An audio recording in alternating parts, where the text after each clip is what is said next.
The statutory framework changed in England really for two main reasons: to improve outcomes at the age of 5, particularly in early language and literacy, and to reduce unnecessary paperwork. I'm sure you were victims as well of writing excessive data tracking and observations and so on. And the new EYFS was revised to deal with that.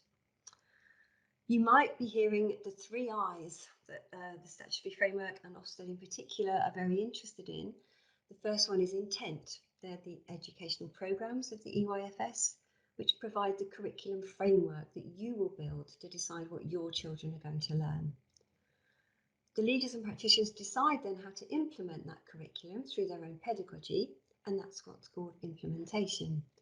And finally, leaders and practitioners evaluate the impact of the curriculum by checking what children know and can do. So that's the impact. So it's very important that you keep those 3 things in mind when you're reviewing your provision.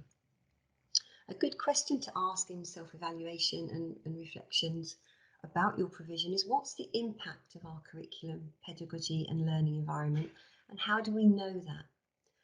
You can involve everyone in this reflective process, and it's really important that you do so, and you don't just as leaders do it yourselves.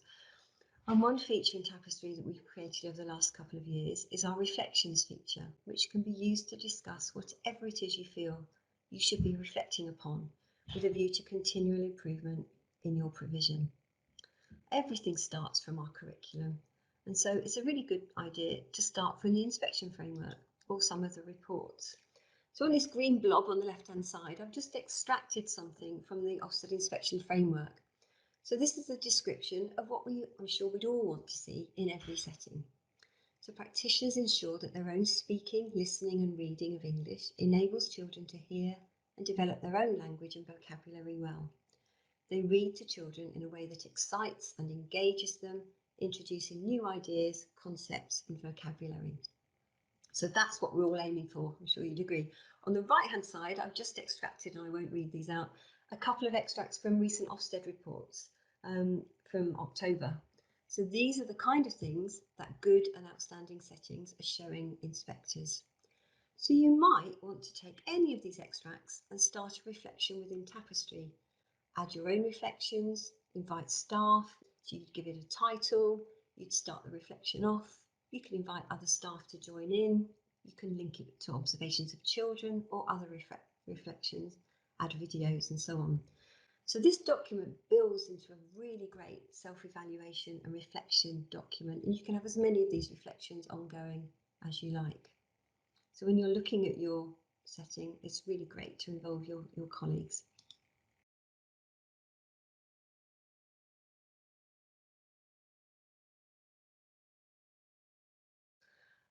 There's a new way of recording children's learning and development, so let's take a look at some more extracts from some recent Ofsted reports. Staff closely monitor children's progress and confidently talk about individual children's capabilities. Staff successfully use observation and assessment to plan for children's next stage of learning. And here's one from a setting that requires improvement. Staff make some observations and assessments of children's learning and progress. However, this information is not used effectively. Staff do not consider what children already know and can do. They do not target their planning precisely enough on what children need to learn next.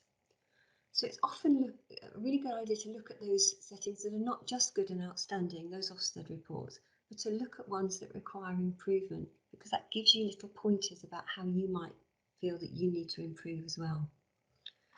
So with the revised EYFS, there is a real ability to reduce unnecessary paperwork now. We've got greater freedom about what we record, how often and who it's for. We now no longer need to track children's progress numerically and prepare data for anybody, and this is great news.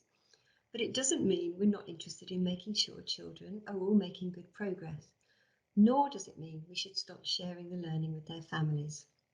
The FSF and Tapestry teams have worked alongside Ofsted, Julian Grenier and Early Education team, the authors of the new Birth to 5 Matters guidance materials, to offer a way for settings to use software to share and celebrate learning development with families to support home learning, and to be able to use their own internal assessments if they really want to.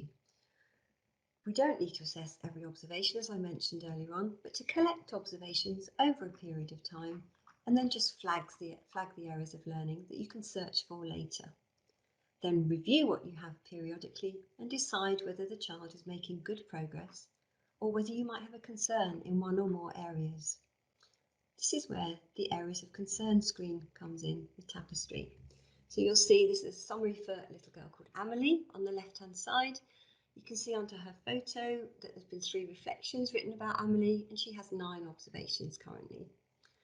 The column moving over to the right is CL, so communication and language, and we've highlighted that we have no concerns about Amelie's communication and language at the moment. And underneath that, we can see that we've got 2 reflections and 7 observations about Amelie's communication and language.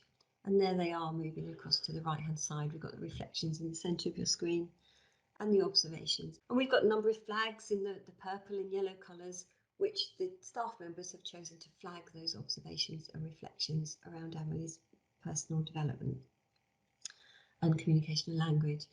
So you can see we can build up a real picture of this child, Amelie, without any numerical data. You don't need to add age bands and tick statements. It's a much more narrative, informative assessment process now that you can use with your staff.